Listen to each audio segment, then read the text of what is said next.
has such a high bling factor, but it's such a simple game. And we found that it's a game that we can almost teach to anybody at a game night. So that's one of the reasons why we'd want to keep that one. It's my favorite game of all time. And I cannot fathom having a board game collection that doesn't have that as part of it. So that's the one thing there. It's every time I play the game, you know, sometimes there are games where the more you play it, you're like, well, okay, I think I'm done for this for a while. No, that's not how it is. Okay, here's my thing with AI art. I super loved this game, and then I play it with a different group of people, and it's like, bleh. I don't believe that any game can objectively be labeled as bad.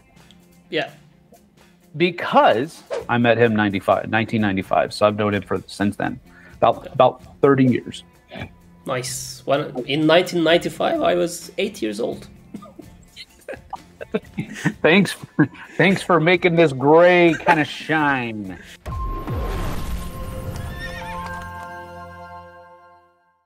Hello everyone, my name is Nizzy, and today's guest is Sam Healey. Welcome. Hello. Nice to meet everybody. Thank you for having me on, Evie.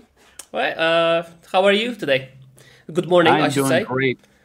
Yeah, doing great. Yeah, it is like I said, 9:30 in the morning here, so I know it's a wee bit later in the day for you, but so your day is already behind you. Mine's just beginning, but it's going good so far. Yeah, nice. So I was Googling your name. I was just Sam Healey, and I didn't press enter. And the first searches I got is Sam Healey Mythic Games, Sam Healey Dice Tower. Yep. Which one should we go? Like who? Like I know we've been watching you from Dice Tower a lot, and now you have your own channel, right. Flipside of board games. Yep. So I'll be asking about that as well. So how did you start with this hobby overall? Like what first got you into the hobby? Well, honestly, I think it's just like any other hobby, really. It's just something that me and my buddies did together to pass the time, to have fun with each other. It wasn't really anything other than that for me.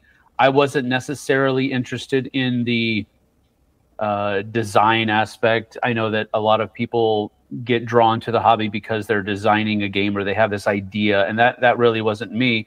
I also wasn't really interested in the collectivity of board games or card games or anything like that. Now, I collected the sports cards, like football cards and hockey cards when I was in high school, but that wasn't really the entrance. For me, it was more of the community aspect of the industry, where it's people getting together, having fun, playing games. That was really what brought me in more than anything else. It's what my friends were doing, so it's kind of what I chose as a hobby because of that, and there really wasn't any other reason other than that.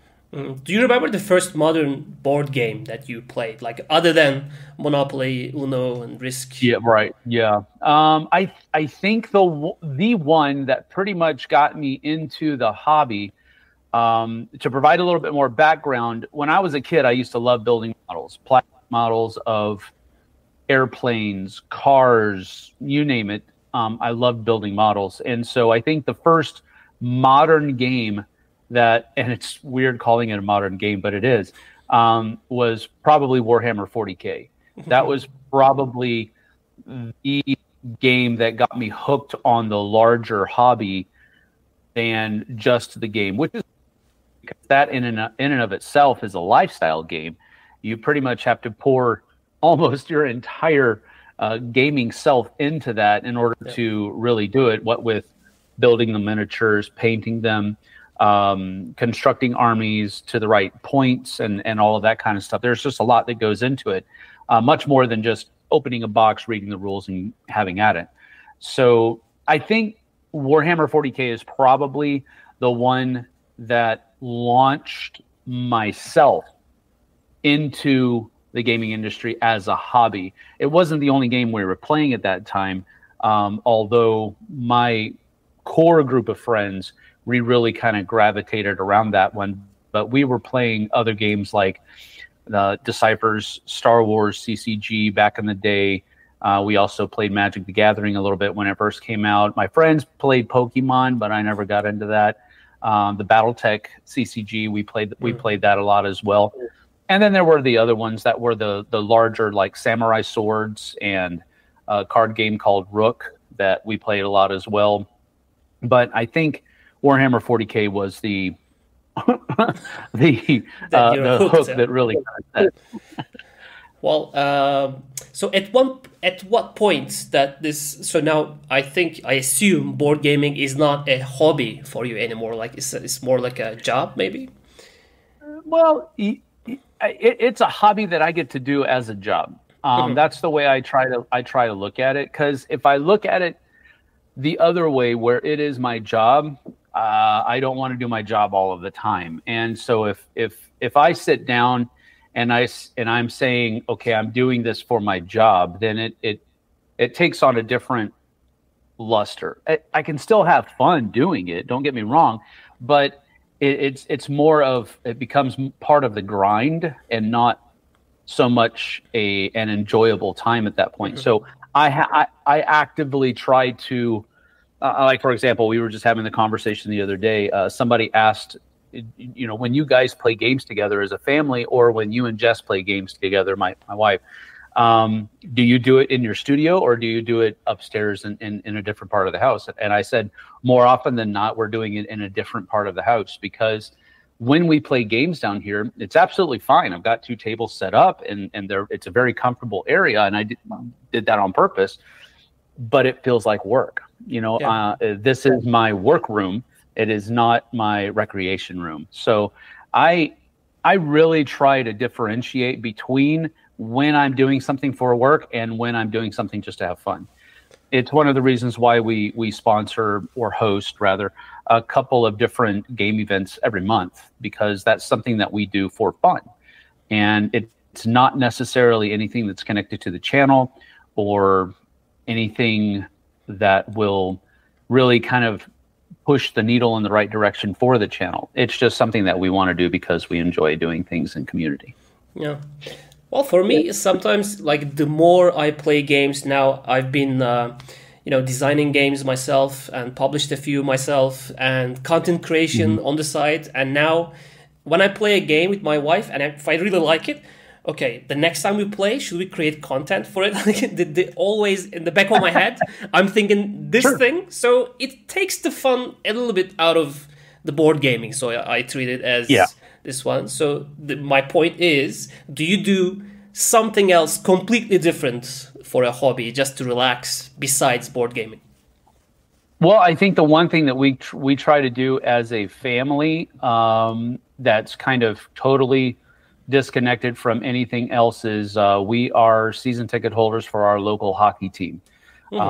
So we do that kind of a step away, and I watch hockey as a hobby. It's not my favorite team is the Chicago Blackhawks. That's the team that I will always watch no matter what, if I have the opportunity to do it. But I also just like watching hockey. I used to play hockey when I was younger, and I was a goalie, and I enjoy the sport. It's my favorite sport. So I think watching hockey is probably the closest that I've come to having a hobby outside of board games, because it is something that when I just want to relax, when I just want to kind of decompress from the other things that have gone on into the day, I'll sit down, go to Hulu, and see what hockey game's playing. It doesn't even matter what teams are playing. It's just the fact that it's hockey. So that's probably, watching hockey is probably the other thing in my life that really comes anywhere close to the echelon of hobby in my book. Yeah, nice. I wanted to play hockey, but in Turkey it's really rare. The soccer, the football is really top in Turkey, but other sports, volleyball for females, girls. Oh, yeah, okay, cool. But other than not many. Like these days, I don't want to even get into it. But as of today that we're recording, there's a lot of stuff going on outside. Sure. Then I shouldn't talk about that one. Okay. So, do you track your played games on an app or on BGG? Like, do you log them? I have tried. I've tried to be studious. I've tried to be a good boy and do that because there are so many people that do it, and I'm quite envious of some of them sometimes because it's a really neat thing to be able to go to a database, look at what you've played over the past year, 6 months, 18 months, whatever it might be, even down to the names that people played and the points that were scored. It's really quite envious for me sometimes to have people do that. I am just not that way. It's a sub hobby, like itself. It's a hobby within the hobby. Like my wife loves doing it. And at the end of the year, yeah, this like the data is beautiful after 1 year. Yeah, yeah, exactly. And I would love to have that data. My problem is that I get too wrapped up in doing other things while those people are collecting all of that data from the game played. Like I'm thinking about the move that I was about to make before the game ended, and the move that I thought was really cool that it didn't score me a lot of points, but it was really cool. And I'm thinking about all of those things more than I'm thinking about, okay, let's record all of the data. And it's just, that's not the kind of person that I am. But I will say that that's not to throw shade on anybody that does that. I super am envious of people who have that data and they are very, studious is not the right word. They're very consistent on making sure that they do all of that. I'm not thinking about that as I'm playing the game. And this actually bleeds over into, and my wife is, she really kind of, harp is not the right word, but she really kind of stays after me on this when she's with me at a convention. And that is creating content while I'm at a convention during a game. And I usually don't want to do that because I want to be in the moment. I don't want to pull out a camera and ask people to say something because that might make them uneasy, or it might turn the whole situation awkward. I'd rather just kind of let the game take center stage and the table enjoys themselves around that. So that same thought process bleeds from not taking the data also into not wanting to get a lot of content created as well. So it's just the kind of person that I am. I'm usually not thinking about those extraneous things while I'm playing the game. I'm trying to focus a little bit more, but other people are able to do two things at once. I'm not. They're able to focus on those other extraneous things and have fun at the table. I have to be a little bit more laser focused than that. Nice. Well, assuming that you've been in the hobby for more than 20 years, I think. Can I say that? That's pretty close. It's actually been, let me see. I think Tom and I started doing the podcast with Tom, I want to say in 2004. So it's going on 21 years. Yeah, it's definitely at least 20 years at this point. Yeah. How do you guys meet? Like, how did you first meet Tom? We went to college together. Some of those guys, and Tom was one of those guys that I played BattleTech CCG with, and Star Wars CCG, and Samurai Swords, and Catan, and Warhammer 40K. He was part of that original gaming group that kind of we all got into gaming. Tom has always been since I've known him, he's always been a gamer of some kind. He's always gaming something, whether it is, we have this we had this system in college called the Pan-Hellenic Mail System, which was basically just a way for guys and gals to send letters, handwritten letters to each other. And it seems archaic because we have phones now. But before the advent and the real, this was before cell phones really became used on a wide basis. We wrote handwritten letters, and we sent them in between our dorms. And so he came up with this idea because there were some people that just never got mail. And so he came up with this system of getting people to send people that they didn't know mail, and they would kind of meet new people doing this. And so that was the way that he kind of gamed the system. And he was always, Ultima Online, a video game. You kind of name any of those video games. The Star Wars. Oh, I can't remember the name of it now. Dark Forces.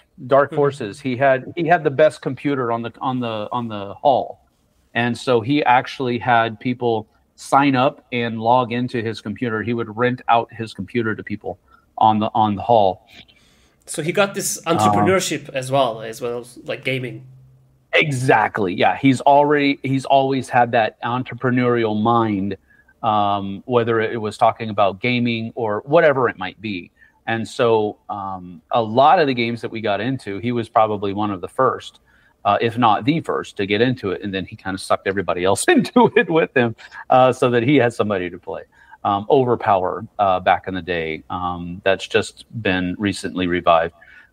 We were part of the original, when that was originally out there, we played Overpower as well. So all of that stuff is a lot of it came from Tom. Some of it was just us, but a lot of it came from Tom. But yeah, we've known each other since.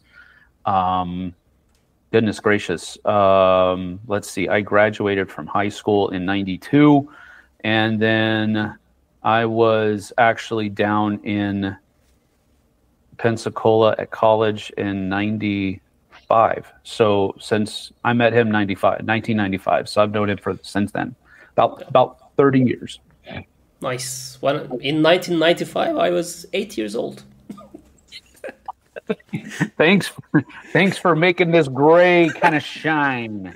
Appreciate it. Thank you. I thought I was getting old in our community, because there's in Turkey the hobby is slowly growing. Like just people like getting to know Catan, Terraforming Mars, Wingspan. There's just there are not many. There are only 3 publishers, and one of them is just brand new. So there are a lot of obstacles for hobby to grow, obviously, but we're trying hard to expand and grow. Yeah. So all these years that you've been playing lots of games, ever played a game for the first time and you didn't like it much, almost you hate it, but then you gave it a second chance with a different gaming group and you absolutely loved it? Usually, if there is that visceral of a negative response to a game, it's usually something about the game that I don't like. But I will say that there are definitely games that I have played that's kind of the opposite, where I've loved it with this group of people, and then I try to play it with a different group of people, and it just falls flat. I have definitely experienced that.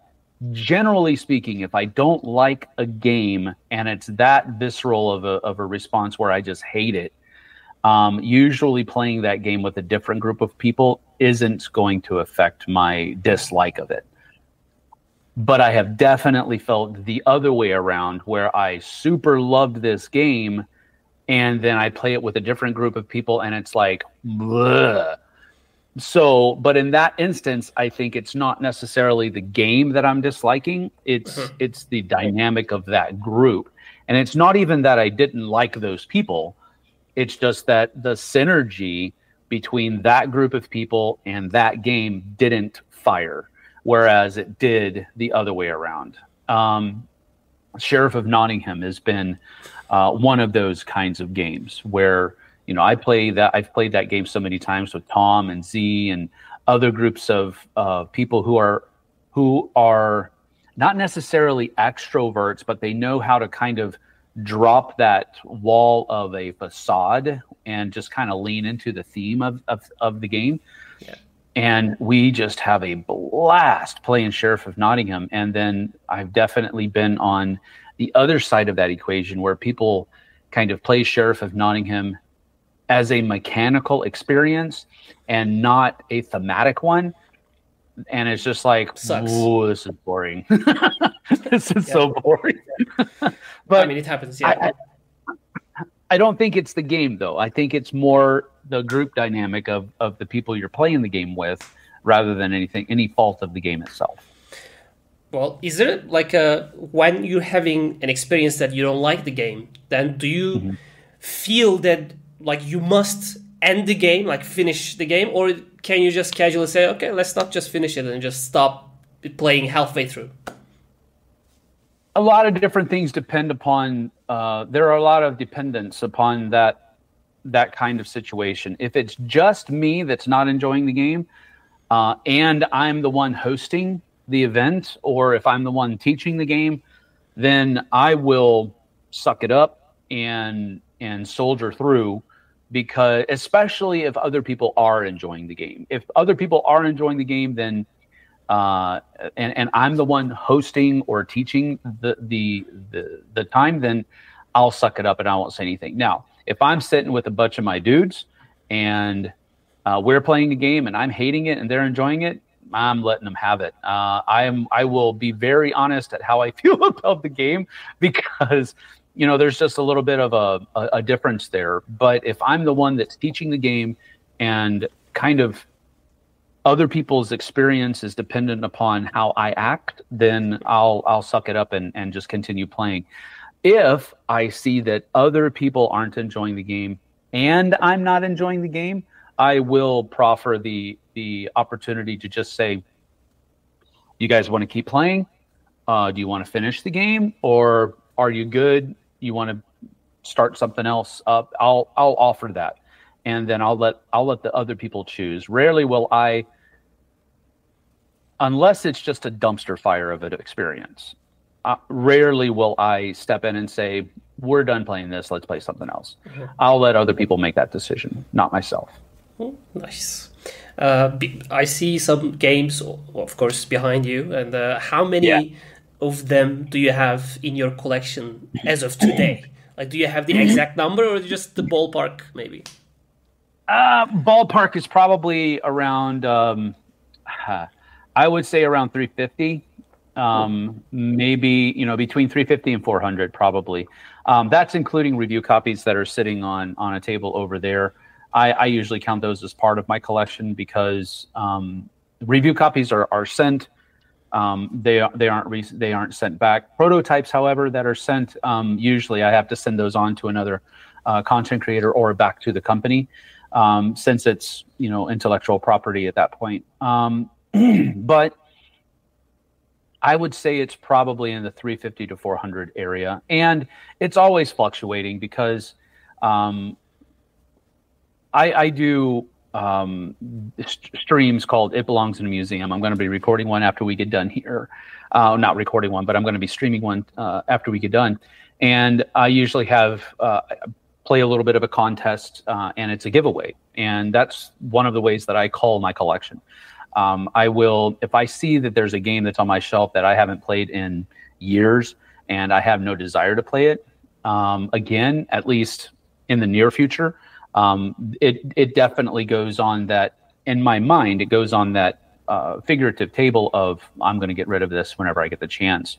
Mm-hmm. And so the winners of those contests every week, because we have 2 winners every week, and those people will get usually a game and a couple stickers with the channel logo on it. And so the number of games that I have in my collection is always fluctuating. This you and do generally this with speaking, your own channel, right? The Flipside of board gaming. Yeah, with the flip side of board Nice. game, the series is called "It Belongs in a Museum," and so basically the idea it's drawn from Indiana Jones, where Indiana Jones says the cross of Coronado. He says it belongs in a museum, and the guy says, "So do you," that kind of thing. And so it's the idea is that I'm taking an older game off of my shelf and I'm talking about it again, kind of putting it back into the limelight and that kind of stuff. So the contest that we have on the stream is if people can guess using BGG or Google Foo or whatever it is that they want to use, if you can guess from the clues that I give you what game we're going to talk about, then I send you something. And the first person to guess correctly will on both of the games that we go over. We usually take an hour and we take about 20 minutes on both games. And so whoever guesses correctly first what game we're going to talk about today, then I have them email me their shipping address, and I send them some kind of gaming related surprise, board gaming surprise, where it could be an accessory that I just don't use anymore, like a dice tower or something to that effect, or an expansion for a game that I don't own the base game of, that kind of stuff. Nice. So do you do that internationally ever, or just in the States? Well, yes. I mean, if we have people that win that are international, then we send it international. It it hurts the pocketbook a little bit, but we still do it because we want to do that. We want to promote that community aspect of our channel. Now, we also do sometimes bigger giveaways where I send off a bigger package of games during the course of a month. Like I'll ask in the past, I've asked, send in, in order to enter the contest, send in your top 10 spooky games or games that you play on Halloween or something to that effect. And then I compile all of that data that people send in, and then I make the People's Choice top 10 spooky games. So I make a video off of that, but then I randomly select one of those entries and they get a box. Those are usually, depending on how big the thing is, those are US, because I mean, like some of the things that we've given away is like a all in wave 1 of Darkest Dungeon, all in wave 1 of Six Siege, the stuff that I got as part of my salary for Mythic, that I'm never going to use anymore. That will get sent out, and those things, if I send those internationally, I'm like, I got to take out a mortgage for those things. That's the thing. If the smaller stuff, yeah, we open it up internationally.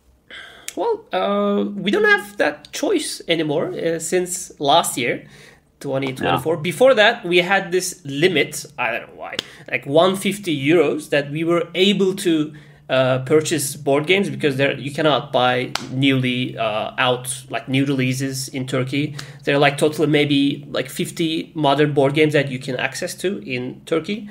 And usually we buy like from a European store, like UK store, Amazon.com. America is crazy expensive shipping. Like it was $50 for a game and $70 for a shipping cost to Turkey. So that we cannot buy that. And now we're not allowed to buy more than 30 euros, including shipping. So this maximum board game, like we can only buy card games that cost about, I don't know, like 12 euros. Because shipping is like 18 euros and it's about the limit. Like the last time, like I want to keep reviewing games, but I cannot anymore because a publisher reaching out to me is like, I like your content and I want to send this game to you. I was like, I cannot do that anymore. It's like, why? Like I'm explaining that. And the last time the publisher is like, we figured it out. And he sent the game anyway. And last week, the customs officers just sent a paper to our address and saying that your game is stuck because its total value is 31 euros. I'm like, what? And my friends just suggesting me, they're like, why don't you bribe the customs officer? I was like, how much you can bribe, even if you're willing to? Like the game cost is like 12 euros. And have you ever had this experience happen to you? Like you get the review copy sent to you and you cannot get it? No. Well, I mean, things have gotten lost in the mail system before, but I've never had the post office call and hold my review copy ransom for me. I've never had that happen at all. No, it's definitely a little bit more of a open system here in the States as far as that's concerned. You can pretty much order anything that you want and have it sent to your home, and Amazon is raking in the dough because of it. We have there's a meme, a video that's been going around here recently where it's this guy that's sitting at his dining room table and his wife comes up to him and says, "Hey, what's this $400 charge for hockey stuff in our bank account?" And he goes, "What?" And she says, "What's this $400 charge for hockey stuff in our account?" And he goes, "I can't hear you. Here, you come sit down and try it." And so she sits down where he was sitting, and he says, "How many Amazon packages are going to arrive at our house this week?" And she's like, "You're right, I can't hear a thing." And she walks off. So it's the whole idea of, you can pretty much have anything and everything sent to your home nowadays. Even groceries, we can call and have them ordered and delivered to your home, which is actually kind of a cool thing. Especially, my wife, she gets busy every once in a while. Well, all the time, not every once in a while. She's busy a lot, and there have been a couple of times where she's like, "I just don't have time to get to the store," and she's able to sit on her lunch break while she's eating lunch, and she does her shopping, and it's sent the next morning, and it's very convenient. But I don't know that I want to go all the way down that road where we never leave our homes anymore. That seems like not a good thing. Not healthy at all. We need to go outside sometimes. Yeah.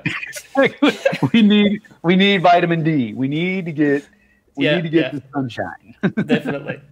Well, this is the main topic of. That's why I started this series, because we cannot get new games, and once we get this chance, because one of our friends is just going on a business trip on a foreign country, and we always have this conversation. Okay, you have one game. What do you want? I'm in the store right now and just calling on a Zoom, on a Google Meet. And this is the hypothetical situation that I imagined for you. If you ever need to move Turkey, welcome anyway. Yeah. And you had to, because you have to leave your all the 350, 400 board game collection behind.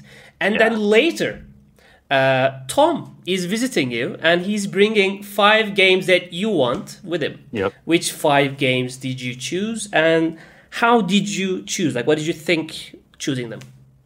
Well, I actually asked my wife because I wanted her input on it, because my first inclination would be to go, these are the 5 games that I want. I don't care what anybody else says.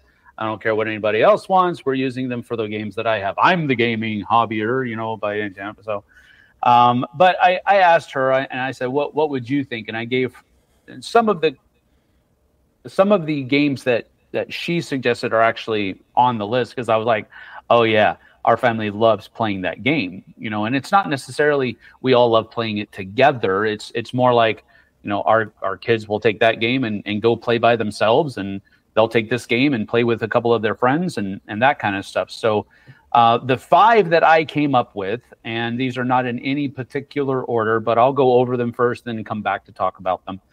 Blood Rage, shocking. Century Golem Edition. Foundations of Rome, Lord of the Rings, Duel for Middle-earth, and Marvel Dice Throne. Those are the 5 that I would probably have Tom bring me if he was visiting me. Blood Rage, that's a no-brainer. It's my favorite game of all time, and I cannot fathom having a board game collection that doesn't have that as part of it. So that's the one thing there. It's every time I play the game, sometimes there are games where the more you play it, you're like, "Oh, okay, I think I'm done for this for a while." No, that's not how it is with Blood Rage for me. It's just such a fun experience. I enjoy it more every single time I play it, even if I don't win. You know, if I see, it's the experience of watching other people do something that's really cool, that you knew it was there, and you knew it was a possibility, but you just didn't get that card combination that allows you to pull it off. So that's one of the reasons that's the reason Blood Rage is there. It's my favorite game of all time. Do you have Century the minis painted for the Blood Rage, or do you have like a naked figures? They're naked. It's just, I just don't have the time, man. That's another thing I'm like super envious about, because people post pictures all the time about all of these miniatures that they paint. And I'm like, how do you have the time to do that? Do you sleep? Do you eat? Do you go outside ever? You know, it's like there's so many miniatures in these boxes, and people just paint them. I'm just not a fast painter. That's the main thing. So I've had in the back of my mind, I had this idea of just white base painting all of the miniatures, and then using a color specific ink wash over that to make them look kind of like marble statues within their figure colors, and have that be. I've just never put that idea to light, but that's something that I could do. That would be pretty fast. You can hire someone to paint them for you, like a custom. Oh, dude, it's so expensive. It's so expensive. You were talking about shipping. I mean, it is, being expensive. Having your miniatures painted is super expensive, especially if you're talking about something like Blood Rage that has like, I don't know, 70 miniatures or something like that, 70, 80 miniatures in it in the base game. And if they're charging $2 a miniature, which is cheap, super cheap for getting miniatures painted, that's $160. You know, that's now 3 times what you've paid for the game. So having other people paint them for you is just usually not economically viable for me. Yeah. My wife painted all the, like, she's the painter in the house, and she had a like regular spine, and after finishing Blood Rage she had this like slump because she's been painting non-stop. It's too long. Yeah exactly. That's one of the things. You have that painter slump, absolutely. So I don't really have a whole lot of, when I do enjoy painting miniatures, I absolutely enjoy it. Me and Rob Oren used to have a series with the Dice Tower called Battling Brushes, where we would get a game. He would paint half of it, I would paint the other half of it. We would play it usually on some kind of a live stream or something like that, and then we would give it away to somebody. And that was a really fun experience. That gave me the impetus for continuing to paint. But without content like that I'm creating, there's no real reason to do it other than kind of blinging out my games. And as far as priority is concerned, that really is kind of one of the lowest rungs on the ladder. So I don't have a whole lot of time to paint a lot of other stuff, because our family is so busy, even outside of doing content for the channel. So got it. But Century Golem Edition is it's just a game that is first of all, we love the Golem Edition. We don't really like the Spice Road Edition because a Spice Road is just bland blah as far as artwork and all that kind of stuff is concerned.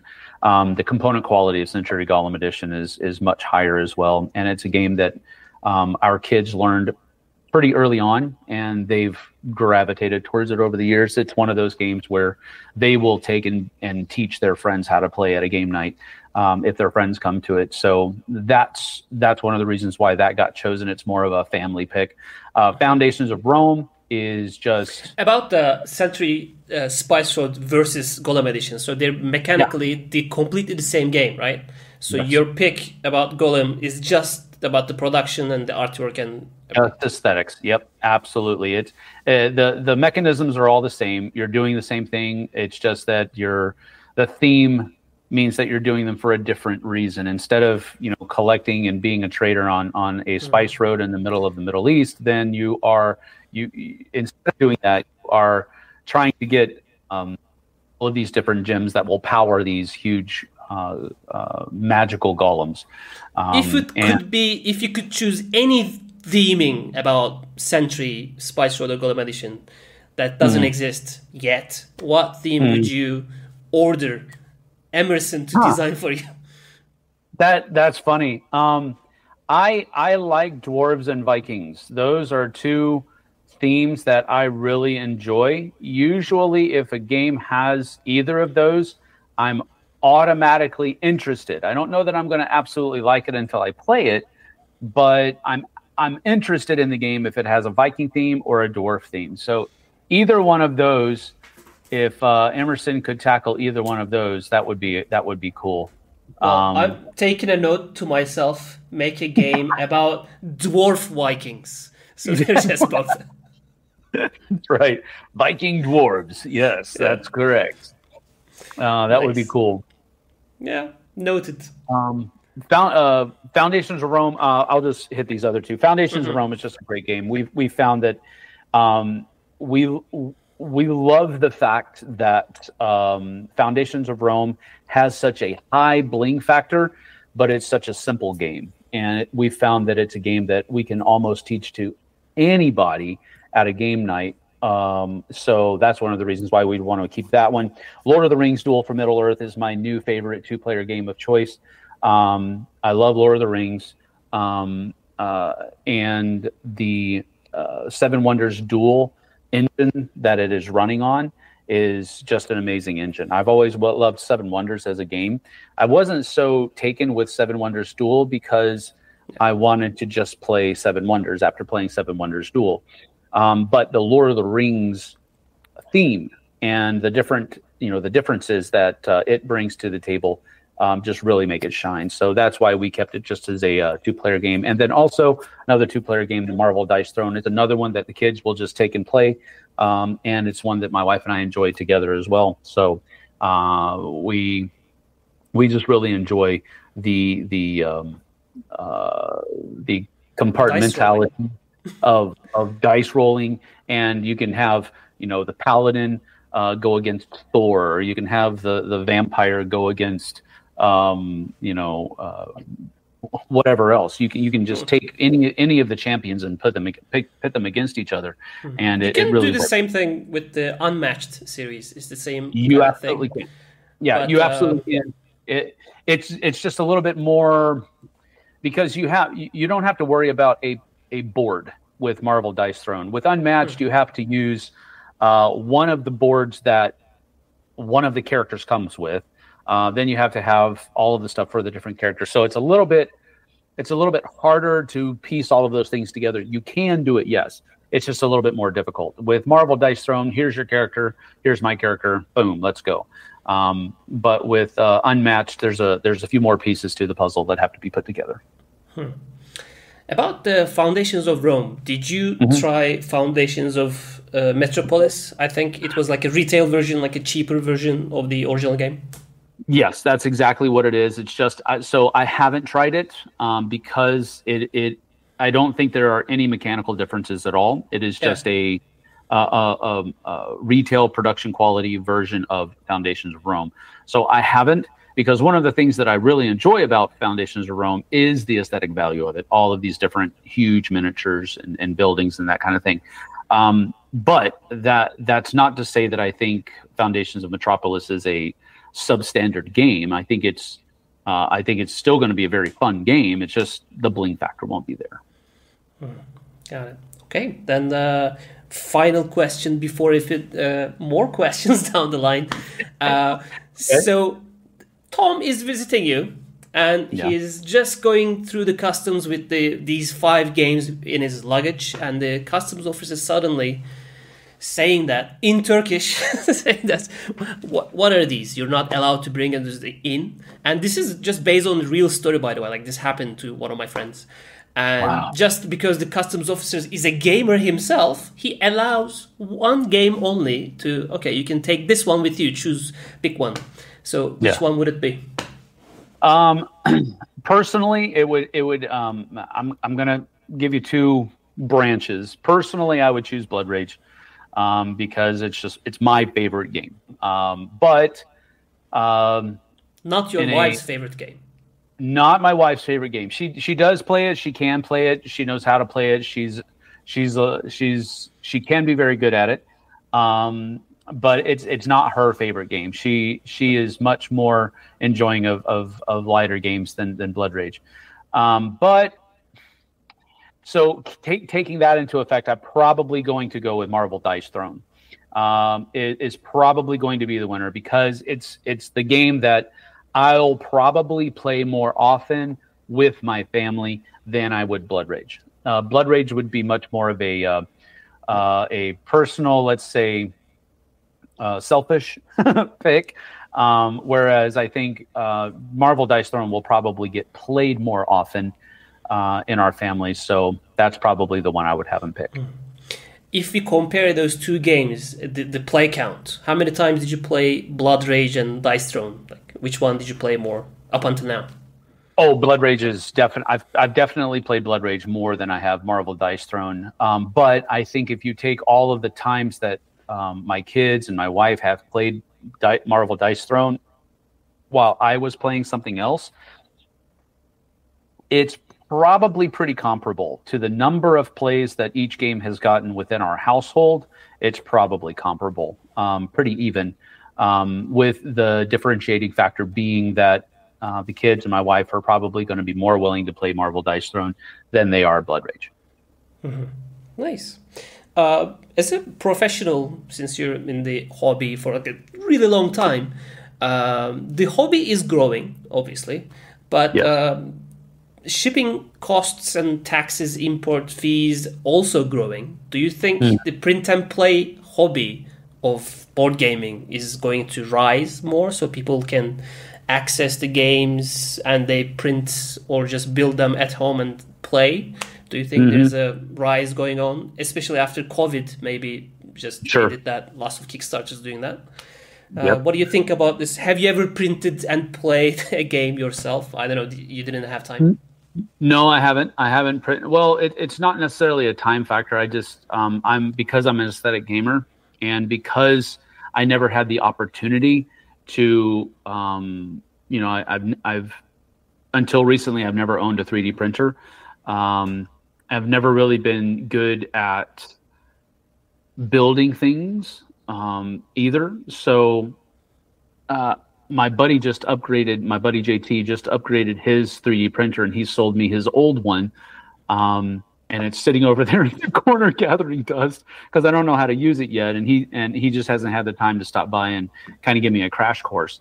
So I think, a few years ago, if you would have asked me that question, I would have said, I don't think it'll ever be anything other than, the print and play hobby. I don't think it'll be any more than a fringe hobby at best. But now with the advent, rise, and availability of really nice 3D printers, I can see a viability that's there that I didn't used to see. Because print and play, when early in the hobby, was you were just basically dealing with paper. You literally just printed off pieces of paper, cut things out, and you played the game with those things. And that makes my brain bleed. I can't fathom having fun moving around pieces of cutout paper. It's just not the kind of gamer that I am. I mean, even when we were playing Warhammer 40K, one of the times that we wanted to play, the stores weren't open. And so me and Tom went into the fellowship hall of our church, and we used songbooks stacked up in different formations, and then we laid a tablecloth over them to make up the terrain for our table. And even that, I was like, this is stupid. But it was kind of cool, but it was like, that we were able to do that, and we had the ability to do that. But at the same time, I was like, man, it's kind of dumb. I don't want to do this again. But print and play was always one of those things where I was like, I have no interest in doing that at all. But now with the availability that 3D printers give us to have kind of a more aesthetic look to those print and play things, I think there's a viability that's there that wasn't there before. And with how cheap you can get a hold of even people that are just selling STL files, usually selling those STL files for a fraction of what it would cost to buy the miniatures. So it's like, and if you have a good enough 3D printer to where you can pretty much bang out production quality miniatures in your basement or wherever you have your 3D printer, it brings a viability there that just didn't exist before. So I think I could see it happening. I don't know that it will, but I could definitely see it happening. And it's something that I'm starting to dabble in myself as soon as I can get that tutorial from JT. Mm-hmm. I could send you some of nice PNP games for you to try at first. Like, don't scare because 3D printing and making boxes is just another level of print and playing. But usually people start with like 18 cards and just cut and play. Yeah. Maybe like single sheet roll and write game. Just print one sheet and just roll some dice and play. So these are the easier ones. And also some print and play hobby gives this IKEA effect. So you're building things yourself. And this is something that you built yourself. So it's kind of, maybe you build it cheaper, but you spent more time building it. Mm-hmm. So it's more valuable to you. I mean, does this make sense? No, I totally get that. I mean, I definitely get the vibe that, I'm kind of speaking from an ivory tower here because, it's almost like glut, the glut of what we can get in America versus what you guys are able to get over there. I think if I were in that situation and I really just wanted to get some new games, I probably would be much more open to that print and play because that's the only way that I'd be able to get a hold of the newer games. So I totally get that there's a little bit of that ivory tower mentality that's there, and I apologize for that, but I think okay.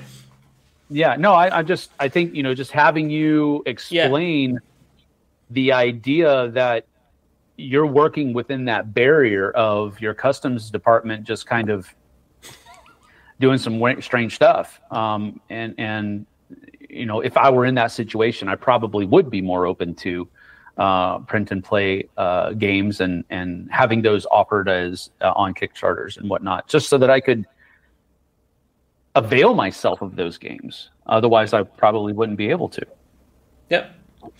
Happens. One final, maybe, I don't know, what do you think about this question? But, okay, this is going to be a final. Because I really enjoy talking to you, Jose. If you had time, maybe we could talk for hours. I have so many questions. Yeah. That's cool. As a reviewer, do you have anything against games that used artwork, like AI artwork? Okay, here's my thing with AI art, because the one that comes to mind is Path of Civilization. I think Captain Games is the name of the company. They were absolutely open about the fact that they used AI artwork, or they used AI for the artwork in their game, and they were very clear about it. They had professionals within that graphic design field who used AI to generate the artwork for all of these historical figures and these historical places that were known, worldwide, that are just very renowned. Something like that, have no trouble with at all, because you have an artist that is using a tool to create a piece of artwork, and they're not just using AI, they're also taking what AI gave them and polishing it, if I can use that word. I don't have a problem with that at all. I think AI is going to turn out to be yet another tool in the artist's arsenal to bring about cool looking stuff. Now, with that having been said, I think that there is a small niche of nefarious people that are going to try to use AI to generate artwork that looks like something that another artist would do, so that they don't have to pay that artist what they're charging for them to use their art in their board game. And I think that's bad. I think that's bad. And I think that's deplorable. And, I've had discussions with Tim and Tim Mativier. He's the guy that runs Dice Tower West on our Western Contingent podcast that we do for the Dice Tower. We've talked about that. And I think once people realize that that's what the company is doing, is they are using AI artwork so that they don't have to pay an artist. And they're just, the bottom line is all that matters to them. And the morality of the issue is something they don't even care about. People will vote with their pocketbooks. And they just simply won't buy those games. And I think generally speaking, those people just won't be successful after a while. They might have their limelight. They might be able to pull the wool over some people's eyes. But I think generally speaking, consumers will vote with their pocketbook, and those people will be out of business. But if you are simply using AI, if a professional artist is using AI as a tool to make a game look cool, I don't think there's anything wrong with that at all. And generally speaking, as a reviewer, the only thing I usually ever say about artwork is, do I like it or do I not like it? It very rarely, if ever, impacts my rating of the game. I think my rating of a game is and should be weighted primarily on the mechanisms and the experience and the theme and how everything kind of works together, not what the game looks like. Now, I will say, like, for example, I just did Dracula versus Van Helsing. And I gave it a 7 out of 10. And I did mention that the artwork just didn't do anything for me. Wasn't necessarily bad, but in my opinion, it wasn't good. But it was neither a pro nor a con for me, because artwork is very subjective. What I think looks really cool isn't necessarily what somebody else is going to think. You can't be objective about artwork.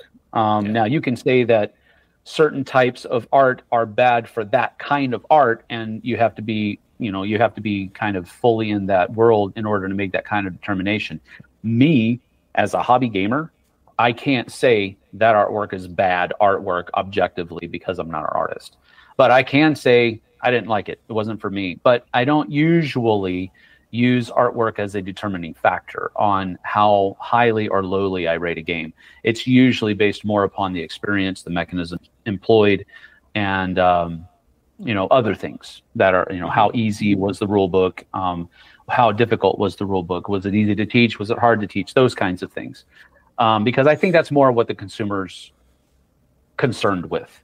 From a some review. Consumers also think about, that I see some ratings, like lots of 1 rated games based on if it's AI art or if the designer said something stupid on Twitter or X or whatever, and they affect the game itself. And I don't understand people without playing the game, you're rating a game. Right. It doesn't make sense. Yep. And that's one of the things that I really find deplorable. It's also on the other end where you rate it a 10 because it's your buddy's game and you want your buddy to succeed. Well, okay, I get that, and it's fine if you think it is a 10. But it's the same side. It's the other side of the same coin. If you rate it a 1 just because you don't like what that person said on Twitter or whatever, that does the community absolutely no good, other than lets us know where you lie politically. That's all. It says nothing about the game, says nothing about whether or not it's a good game, whether or not it's a bad game, whatever. It does. So that shouldn't be part of a rating. Whether you support those people or not because of whether or not you agree with them, that's your choice. and you're absolutely free to make that choice. I just, as a reviewer, I try not to let that come into a review. Now, that being said, I am for things on my channel, I usually stay away from reviewing games that I don't like. Same. And the reason I do that is because, because people have said, well, then you're not being honest. You're not being truthful. You're just covering the games that you like, and that's not honest. No, it absolutely is honest, because I'm telling you I like this game. If I don't review a game and I've just told you that I don't review games that I don't like, guess what? You can figure out on your own. Yeah, It's like, I don't like the game, but I don't want to take time to give bad press to these people just because I didn't like a game. Yeah. So it's just, it's a personal choice that I've made. I've gotten myself into hot water, kind of going overboard with reviews in the Dice Tower in the past, and it's just a pit that I don't want to go back to. Yeah. And Tom likes it. Tom likes bashing games, and I like him watching him bashing games. Well, and again, yeah, that's not an indictment against Tom at all. He and I definitely have different, because I was just, after the cruise, I went back, I spent some time at the Dice Tower headquarters before I came back home. And I said, he allowed me to pick some games that were kind of in their queue and bring home with me, so that I could review them on the Dice Tower. And I said, I don't think I'm going to like any of those. So because he brought up a couple of points, I was like, I don't think I'll like that. And he actually said, that doesn't matter whether you like it or not. You can't just review games that you like. And I was like, yeah, I can, basically. But it's just one of those things where it's a difference of opinion. And I'm just it. And the opinion is, I don't believe that any game can objectively be labeled as bad. Yeah. Because I don't care how bad the game is as far as the design choices that were made.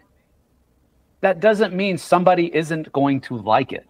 Yeah, some people that doesn't mean that people won't have fun playing it. So for me, a review is completely subjective. It is only my opinion. And my opinion, along with about $6, can get you a coffee at Starbucks. And so it's not really, Tom, he's been at it a lot longer. He's put a lot more, he has a lot better of a mind to wrap his head around design mechanisms and all of that kind of stuff. And so he might be able to more objectively say this is a bad game. I do not feel that I am. I will give you my opinion on a game, and you can take that for what it's worth.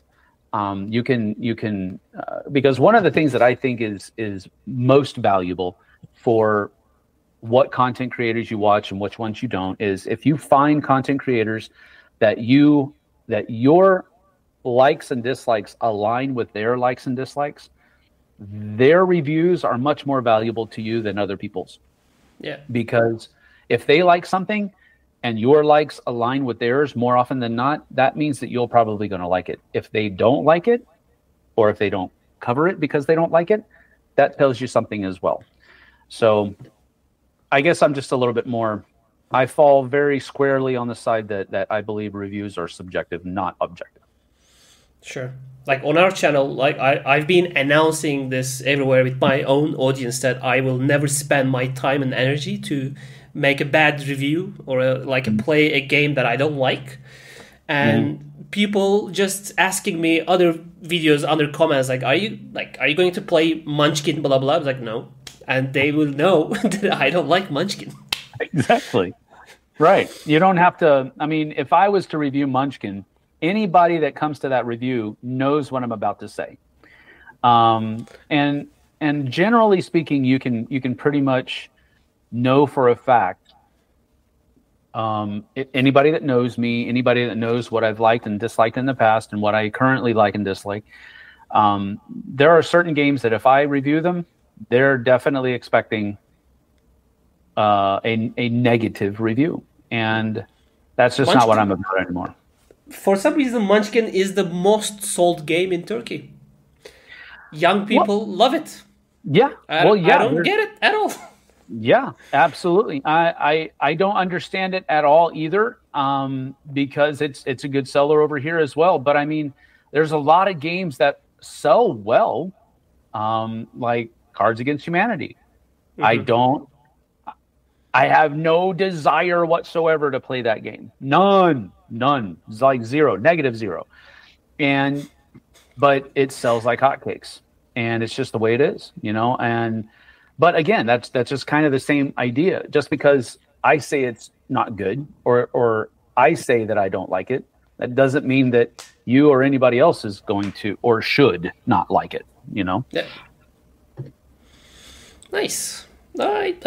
How do you usually turn it off, like ending of the video? Like, do you say something special for yourself? Well, I usually end with like, what do you say to the viewers, audience who watched nonstop up until now and still didn't subscribe yet? Like, do something? Do you do something like that? well, I mean, if they haven't subscribed by now and they're still watching, they're probably not going to subscribe. So I'm not going to try to do anything there.